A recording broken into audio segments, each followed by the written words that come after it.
Gokarna main ಆಗಿ tourist ಮತ್ತು ಟ್ರಾವೆಲರ್ಸ್ನ attract ಮಾಡೋದೇ ಕ್ಲೀನ್ ಮತ್ತು ಬ್ಯೂಟಿಫುಲ್ ಬೀಚಸ್ಗಳಿಂದ ಅಂತಲೇ ಹೇಳ್ಬೋದು.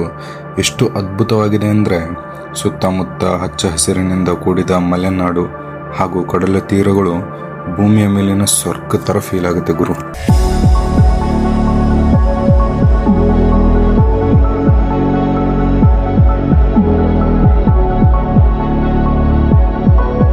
ನಮಸ್ಕಾರ ಸ್ನೇಹಿತರೆ, ಎಲ್ಲರಿಗೂ ಮುಂಜಾನೆಯ ಶುಭೋದಯಗಳು. ನಾವಿವಾಗ ಗೋಕರ್ಣದಲ್ಲಿದ್ದೀವಿ. ಗೋಕರ್ಣದಲ್ಲಿ ಎಲ್ಲಿ ಅಂದರೆ ಮೇನ್ ಬೀಚಲ್ಲಿ ಸ್ಟೇ ಆಗಿದ್ವಿ. ವೈಬ್ಸ್ ಆ್ಯಂಡ್ ಟೈಪ್ಸ್ ಅಂತ ಹೇಳಿಬಿಟ್ಟು ಡಾರ್ಮೆಟ್ರಿಯಲ್ಲಿ. ಸೊ ಪರ್ ಪರ್ಸನ್ಗೆ 300 ಚಾರ್ಜ್ ಮಾಡಿದರು. ಇವಾಗ ಅಲ್ಲಿಂದ ಸೀದಾ ನೆಕ್ಸ್ಟ್ ಓಮ್ ಬೀಚ್ ಕಡೆಗೆ ನಮ್ಮ ಪಯಣ ಸಾಗ್ತಾ ಇದೆ. ಆದಷ್ಟು ಬೇಗ ಹೋಗೋಕ್ಕೆ ಟ್ರೈ ಮಾಡಿದೆ, ಬಟ್ ಗೂಗಲ್ ಆಂಟಿ ನಮಗೆ ಕರೆಕ್ಟಾಗಿ ಲೊಕೇಶನ್ಸ್ ತೋರಿಸ್ಲಿಲ್ಲ. ಸೊ ತುಂಬ ಕಾಡಿಸ್ಬಿಡ್ತು. ಸೊ ಹಂಗಾಗಿ ಸ್ವಲ್ಪ ಲೇಟ್ ಆಯಿತು. ಇವಾಗ ಹೋಗ್ತಾ ಇದ್ದೀವಿ. ಸೊ ಸನ್ರೈಸ್ ಆಗ್ತಾ ಇದೆ. ಇವಾಗಿನ ಸನ್ರೈಸ್ ನೋಡೋಕ್ಕೆ ಹೋಗಬೇಕು ಅಂತ ಅಂದ್ಕೊಂಡಿದ್ದೆ, ಬಟ್ ಲೇಟ್ ಆಗೋಯ್ತು. ಆದಷ್ಟು 5:30ಗೆ ಎದ್ದಿದ್ದೆ. ಏನು ಗುರು ಇದು ಓಮ್ ಬೀಚ್ಗೆ ಹೋಗೋ ರೋಡ್ ಇಷ್ಟು ಹಿಂಗಿದೆ, ಫುಲ್ ಆಫ್ ರೋಡಿಂಗ. ಡೌನಲ್ಲಿ ಹೆಂಗೋ ಹೋಗ್ತಿದ್ದೀನಿ. ರಿಟರ್ನ್ ಅಪ್ಪಲ್ಲಿ ಬರೋದಿದೆ ನನ್ನ ಕತೆ. ಒಬ್ಬನೇ ಬೇರೆ ಇದ್ದೀನಿ. ಇಲ್ಲಿ ನೋಡಿದರೆ ಹೆಲ್ಪಿಗೆ ಯಾರು ಕಾಣಿಸ್ತಿಲ್ಲ. ನೋಡುವ, ಇನ್ನೊಂದು ಸ್ವಲ್ಪ ದೂರ ಇದೆ. ಆಲ್ಮೋಸ್ಟ್ ಬಂದಿದ್ದೀನಿ. ರಿಟರ್ನ್ ಹೋಗೋದಿದೆ ಗುರು ನನಗೆ. ಫುಲ್ ಡೌನ್ ಅಂದರೆ ಫುಲ್ ಡೌನ್ ಇದೆ. ಸೊ ಬೈಕ್ನ ಪಾರ್ಕ್ ಮಾಡಿ ಹಿಂಗೆ ಹೋಗ್ತಾ ಇದ್ದೀವಿ. ನೋಡಿ ಹಿಂಗಿದೆ ರೋಡ್. ನಾನು ಡೈರೆಕ್ಟು ಬೀಚ್ ಹತ್ರ ಹೋಗುತ್ತೆ ಬೈಕು ಅಂತ ಅಂದ್ಕೊಂಡಿದ್ದೆ, ಬಟ್ ಇಲ್ಲ. ಹೇಗೆ ಹೋಗೋದು ಗುರು ಇಲ್ಲಿ? ಫೈನಲ್ ಆಗಿ ನಾವಿವಾಗ ಓಮ್ ಬೀಚ್ನ ರೀಚ್ ಆಗಿದ್ದೀವಿ. ಗೋಕರ್ಣಲ್ಲಿ ಮೇಜರಾಗಿ ಹೇಳಬೇಕಪ್ಪ ಅಂದರೆ 3 ಮೇನ್ ಬೀಚ್ ಇದ್ದಾವೆ. ಸೊ ಫಸ್ಟ್ ಒನ್ ಬಂದುಬಿಟ್ಟು ಗೋಕರ್ಣ ಮೇನ್ ಬೀಚು. ಇದು ಆಲ್ಮೋಸ್ಟು ಎಲ್ಲ ಬೀಚ್ಗಳಿಗಿಂತ ದೊಡ್ಡದಾದಂಥ ಬೀಚು. ಹೋಟೆಲ್ಗಳು, ಕೆಫೆಗಳು ಮತ್ತು ರೂಮ್ಗಳು ನೈಟ್ ಸ್ಟೇ ಆಗೋಕ್ಕೆ ಒಳ್ಳೆ ಆಪ್ಷನ್ ಅಂತಲೇ ಹೇಳ್ಬೋದು. ಮೇನ್ ಬೀಚ್ ಆಗಿರೋದ್ರಿಂದ ತುಂಬ ಕ್ರೌಡ್ ಇರುತ್ತೆ. ಸೊ ಕ್ರೌಡ್ ಫ್ರೀ ಆಗಿರಬೇಕು, ಆಮೇಲೆ ಪೀಸ್ಫುಲ್ಲಾಗಿ ಎಂಜಾಯ್ ಮಾಡಬೇಕು ಅಂದರೆ ರಿಮೈನಿಂಗ್ 2 ಬೀಚಸ್ಸು ಬೆಸ್ಟ್ ಆಪ್ಷನ್ ಅಂತಲೇ ಹೇಳ್ಬೋದು. ಸೊ ಸ್ನೇಹಿತರೆ, ನಾವಿವಾಗ ಓಮ್ ಬೀಚ್ನ ಮಧ್ಯಭಾಗದಲ್ಲಿದ್ದೀವಿ. ಸೊ ಸನ್ರೈಸ್ನ ನೋಡೋಕ್ಕೆ ಬಂದಿದ್ವಿ. ಸೊ ಈ ಸೈಡ್ ಫುಲ್ ಸನ್ರೈಸ್ ಆಗ್ತಾ ಇದೆ.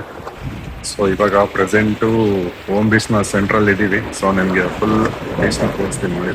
ಸೊ ನಾವು ಬಂದಿದ್ದು ಇಲ್ಲಿಂದ. ಇಲ್ಲೇನು ಕಾಣಿಸ್ತಿದೆ ಅಲ್ವಾ, ಒಂದು ವುಡ್ ಬ್ರಿಡ್ಜು, ಅಲ್ಲಿಂದ. ಸೊ ಬೈಕ್ಸ್ ಬರುತ್ತೆ, bikes, autos, some off roading ಗಾಡೀಸ್ ಎಲ್ಲ ಬರುತ್ತೆ. ಸೊ ಇಲ್ಲಿಂದನೇ ಬಂದಿದ್ವಿ. ಸೊ ಅಲ್ಲಿ ಬೈಕ್ನ ಪಾರ್ಕ್ ಮಾಡಿದ್ದೀವಿ. ಬೈಕ್ನ ಪಾರ್ಕ್ ಮಾಡಿಬಿಟ್ಟು ಸೀದಾ ಹಾಗೆ ಬಂದ್ವಿ. ಇವಾಗ ಬಂದು ಬೀಚ್ನ ಸೆಂಟ್ರಲ್ ಇದ್ದೀವಿ. ಸೊ ನೋಡ್ತಾ ಇರ್ಬೋದು.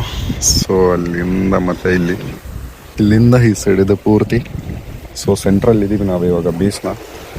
ಸೊ ಈ ಸೈಡ್ ಫುಲ್ ಸನ್ರೈಸ್ ಆಗ್ತಾ ಇದೆ. ಸ್ವಲ್ಪ ಲೇಟಾಗಿ ಬಂದೆ, ಬೇಗ ಬರಬೇಕಿತ್ತು. ಸನ್ರೈಸ್ ಚೆನ್ನಾಗಿತ್ತು, ನೋಡೋಕ್ಕೆ ಸಿಗ್ತಾ ಇತ್ತು. ವ್ಯೂ ನೋಡಿ ತೋರಿಸ್ತೀನಿ ನಿಮಗೆ, ಏನು ಸಖತ್ತಾಗಿದೆ.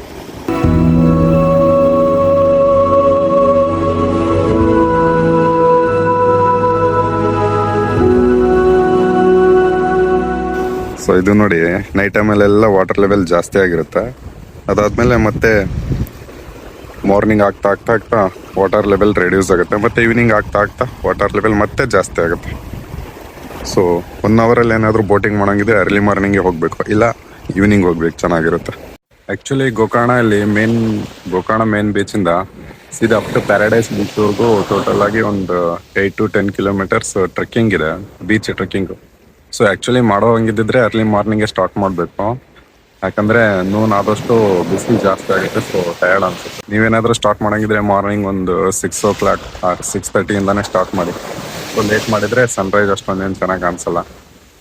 ಸೊ ಇದು ಬೀಚ್ ಟ್ರೆಕ್ಕಿಂಗಲ್ಲಿ ಟೋಟಲ್ ಆಗಿ ಪ್ಯಾರಡೈಸ್ ಬೀಚ್, ಓಮ್ ಬೀಚ್, ಹಾಗೆ ಹಾಫ್ ಮೂನ್ ಬೀಚ್ ಮತ್ತು ಮೇನ್ ಬೀಚ್ ಎಲ್ಲ ಕವರ್, ಆಲ್ಮೋಸ್ಟ್ ಎಲ್ಲ ಬೀಚಸ್ಸು ಕವರ್ ಆಗುತ್ತೆ. ಸೊ ಸ್ನೇಹಿತರೆ, ಇವಾಗ ಓಮ್ ಬೀಚ್ನ ಕಂಪ್ಲೀಟ್ ಮಾಡಿಕೊಂಡು ಮತ್ತೆ ಗೋಕರ್ಣದಿಂದ ಸೀದಾ ಯಾಣಕ್ಕೆ ಹೋಗೋ ಪ್ಲ್ಯಾನ್ ಇದೆ. ಸೊ ಬಟ್ ಯಾವುದು ಫಿಕ್ಸ್ ಇಲ್ಲ, ಯಾಣಕ್ಕೆ ಹೋಗಬೇಕೋ ಬೇಡೋ ಅಂತ ವಿಚಾರ ಮಾಡ್ತಾ ಇದ್ದೀನಿ. ಆ್ಯಕ್ಚುಲಿ ಏನಾಯಿತು ಅಂದರೆ, ನಿನ್ನೆ ನಾನು ಬಂದನಲ್ವಾ ಗೋಕರ್ಣಕ್ಕೆ. ಸೊ ಸರಿ ಸುಮಾರು ಒಂದು ಸಂಜೆ ಆಗಿತ್ತು ಅನಿಸುತ್ತೆ. ಸೊ ಎಕ್ಸಾಕ್ಟ್ ಟೈಮ್ ಗೊತ್ತಿಲ್ಲ. ಸೊ ಡೈರೆಕ್ಟ್ ರೂಮ್ಗೆ ಹೋಗದೆ ಜಟಾಯು ತೀರ್ಥ ಸನ್ಸೆಟ್ ವ್ಯೂ ಪಾಯಿಂಟು ಅಂತ ಹೇಳಿಬಿಟ್ಟು ಹೋದೆ. ಸೊ ಅದು ಹೋಗುವಾಗ ಸ್ವಲ್ಪ ಟಫೇ ಇದೆ ರೋಡು. ಸೊ ಆಫ್ ರೋಡ್ ಇದೆ, ಹಾಗಾಗಿ ಏನು ತೊಂದರೆ ಇಲ್ಲ, ಆರಾಮ್ಸೆ ಹೋದೆ. ಸೊ ಅದು ಆ್ಯಕ್ಚುಲಿ ಲಾಸ್ಟ್ ವಿಡಿಯೋದಲ್ಲಿ ನಾನು ಅಪ್ಲೋಡ್ ಮಾಡಿದ್ದೀನಿ. ನನ್ನ ಲೈಫಲ್ಲೇ one of the best experience ಅಂತಲೇ ಹೇಳ್ಬೋದು, one of the best sunset ಅಂತಲೇ ಹೇಳ್ಬೋದು. ಸೊ ನೀವು ಆ್ಯಕ್ಚುಲಿ ಗೋಕರ್ಣಕ್ಕೆ ಬಂದರೆ ಈ ಪಾಯಿಂಟ್ ಮಾತ್ರ ಮಿಸ್ ಮಾಡೋಕ್ಕೆ ಹೋಗಬೇಡಿ, ಯಾಕಂದರೆ ಈ ಪಾಯಿಂಟ್ಗೆ ತುಂಬ ಮೆಂಬರ್ಸ್ ಯಾರೂ ಹೋಗಲ್ಲ. ಸೊ ಹಾಗಾಗಿ ನೀವು ಈ ಪಾಯಿಂಟ್ನ ಮಾತ್ರ ಮಿಸ್ ಮಾಡೋಕ್ಕೆ ಹೋಗಬೇಡಿ. ಈವ್ನಿಂಗ್ ಟೈಮ್ ಚಿಲ್ ಮಾಡೋಕ್ಕೆ ಒಂದು ಒಳ್ಳೆ ಪ್ಲೇಸ್ ಅಂತಲೇ ಹೇಳ್ಬೋದು. ಗುರು ಇವಾಗ ತಾನೇ ಒಂದು ಬ್ರೇಕ್ಫಾಸ್ಟ್ನ ಸಖತ್ತಾಗಿ ಬ್ಯಾಟಿಂಗ್ ಮಾಡಿಕೊಂಡು ಒಂದು ಪಲಾವ್ ತಿನ್ಕೊಂಡು ಸೀದಾ ಯಾಣಕ್ಕೆ ಹೋಗ್ತಾ ಇದ್ದೀನಿ.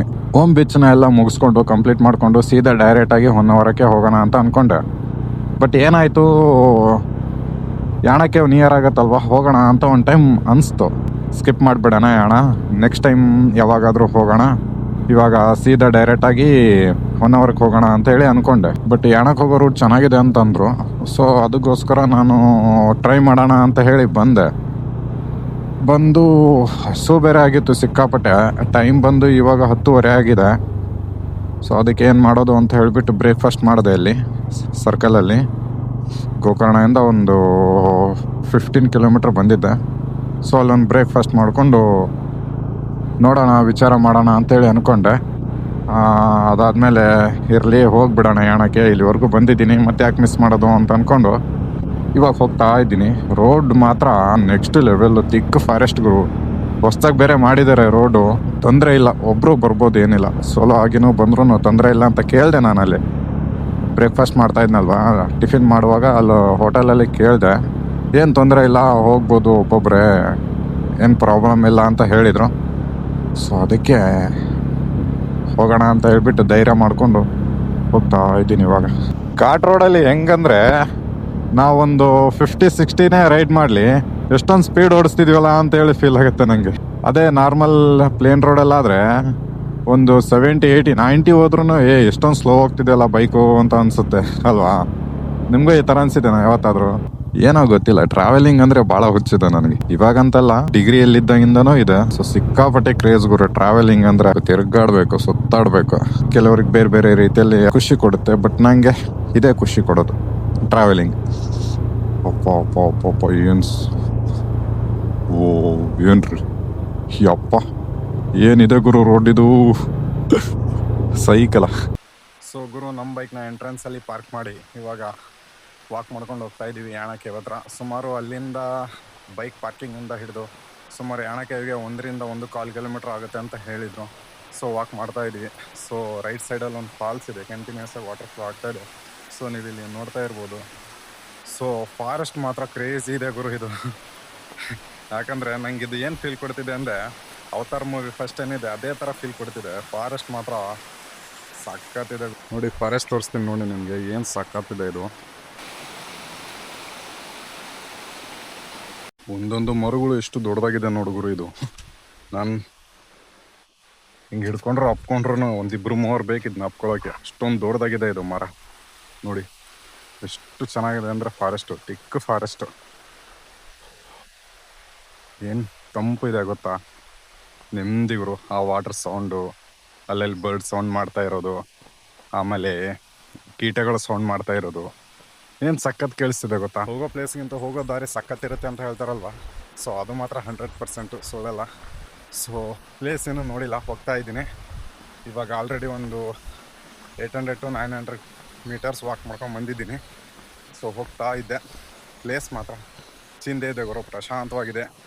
ಸೊ ಗುರು, after few meters of walk we finally reached the Yana cave.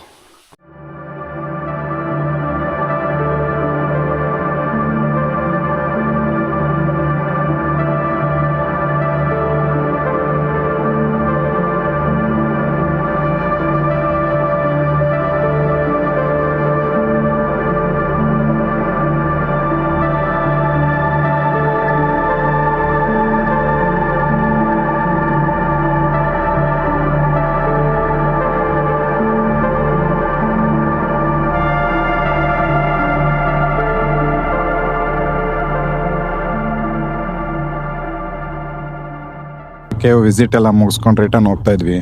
So ಇಲ್ಲಿ ನೀವು ನೋಡ್ತಾ ಇರ್ಬೋದು, ಮರಗಳು ಅಥವಾ ಕಂಬಗಳಿಗೆ ಈ ಥರ ವೈಟ್ ಪೇಂಟ್ ಅಥವಾ ಸುಣ್ಣನ ಬಳೆದಿದ್ದಾರೆ.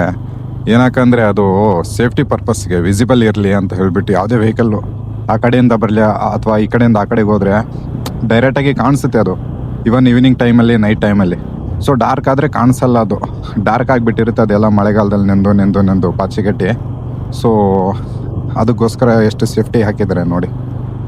ಸೊ ಇಲ್ಲಿಂದ ಮೇನ್ ರೋಡಿಗೆ ಏನಿಲ್ಲ ಅಂದರೂ ಒಂದು 17ರಿಂದ 18 ಕಿಲೋಮೀಟರ್ಸ್ ಇದೆ. ಸೊ ಇವಾಗ ಹೋಗ್ತಾ ಇದ್ದೀವಿ. ಸೊ ಆ್ಯಕ್ಚುಲಿ ಏನಂದರೆ ತುಮಕೂರಿಂದ ಸ್ಟೂಡೆಂಟ್ಸ್ ಬಂದಿದ್ರು ಬಸ್ ಮಾಡಿಕೊಂಡು. ಸೊ ಮಾತಾಡ್ಸಿದ್ರು, ಹಂಗೆ ಪರಿಚಯ ಆಯಿತು ಒಂದಷ್ಟು ಮೆಂಬರ್ಸ್ ಜೊತೆ. ಸೊ ಇವಾಗ ಅವ್ರ ಜೊತೆನೇ ಅವರೇ ಅಲ್ಲೇ ಎಲ್ಲ ಕುಕ್ ಮಾಡಿದ್ರು, ಅಲ್ಲೇ ರೇಷನ್ಸ್ ಎಲ್ಲ ತೊಗೊಂಬಂದು ಅಲ್ಲೇ ಹೆಣಕ್ಕೆ ಹತ್ರನೇ ಕುಕ್ ಮಾಡಿದ್ರು. ಸೊ ಮಧ್ಯಾಹ್ನದ ಊಟ ಅಲ್ಲೇ ಮುಗಿಸ್ಕೊಂಡೆ. ಸೊ ಅವರಿಗೆಲ್ಲರಿಗೂ ಧನ್ಯವಾದಗಳನ್ನ ತಿಳಿಸ್ತಾ ಇದ್ದೀನಿ. ಸೊ ಸ್ನೇಹಿತರೆ, ಆ್ಯಕ್ಚುಲಿ ಏನಂದರೆ ಯಾಣಕೆಗೆ ಹೋಗುವಾಗ ಇನ್ನೂ ಎಷ್ಟು ದೂರ ಇದೆ, ಇಷ್ಟೊಂದು ದೂರ ಇದೆಯಲ್ಲ ಗುರು, ಅವಾಗಿಂದ ರೈಡ್ ಮಾಡ್ತಾನೇ ಇದ್ದೀನಿ ಅಂತ ಅನ್ಕೊತಿದ್ದೆ. ಇವಾಗ ನೋಡಿದರೆ ಎಷ್ಟು ಬೇಗ ಬಂದೆ. ಆಲ್ರೆಡಿ ಇನ್ನೊಂದು 2-3 ಕಿಲೋಮೀಟರ್ಸ್ ಅಷ್ಟೇ, ಮೇನ್ ಹೈವೇ ಕನೆಕ್ಟ್ ಆಗಿಬಿಡ್ತೀನಿ. ಅಲ್ಲಿಂದ ಸೀದಾ 1 ಅವರಕ್ಕೆ ಹೋಗುವಾಗ ಜಾಗ ಹೊಸದು ಗೊತ್ತಿರಲ್ಲ ಅಲ್ವಾ. ಸೊ ಅದಕ್ಕೆ ಇನ್ನೂ ಎಷ್ಟು ದೂರ ಅಂತ ಅನಿಸುತ್ತೆ. ಇವಾಗ ನೋಡಿದರೆ ಎಷ್ಟು ಬೇಗ ರಿಟರ್ನ್ ಬಂದ್ಬಿಟ್ವಿ. ಈ ನೇಚರ್ ಜೊತೆಗೆ ಬೈಕ್ ರೈಡ್ ಮಾಡ್ತಾ ಹೋಗಿದ್ದೆ ಗೊತ್ತಾಗ್ಲಿಲ್ಲ. ಹೋಗೋ ಅಲ್ಲಿ ಮುಂಗ್ಲಿ ಕಾಣಿಸುತ್ತೆ ನೋಡಿ, ಮುಗಿಸಿ ಹೋಯ್ತು. ಆನೆಗುಂದಿ ಇನ್ನೂ 1 ಕಿಲೋಮೀಟರ್ ಇದೆ ಇಲ್ಲಿಂದ. ಸೊ ನಿಯರೇ ಇದೆ. ಓಹೋ, ಏನ್ ಚಂದ ಮರ್ರೆ ಇದು ಕಾಡು, ನೋಡ್ಲಿಕ್ಕೆ 2 ಕಣ್ಣು ಸಾಲದು. ರೋಡ್ ನೋಡ್ರಿ ಇದು ಹೆಂಗೈತೆ, ಸ್ಟ್ರೈಟು, ಏನ್ ಸಕ್ಕತ್ತೈತಲ್ಲ. ಹಿಂಗಿದ್ರೆ ರೋಡು ಫುಲ್ ಥ್ರಾಟಲ್ ಕೊಡ್ಬೇಕನ್ಸುತ್ತೆ ಬೈಕ್ದು ಅಲ್ವಾ. ಏನ್ ಸಕ್ಕತ್ ಕ್ರೇಜಿ ಇದೆ ಗುರು.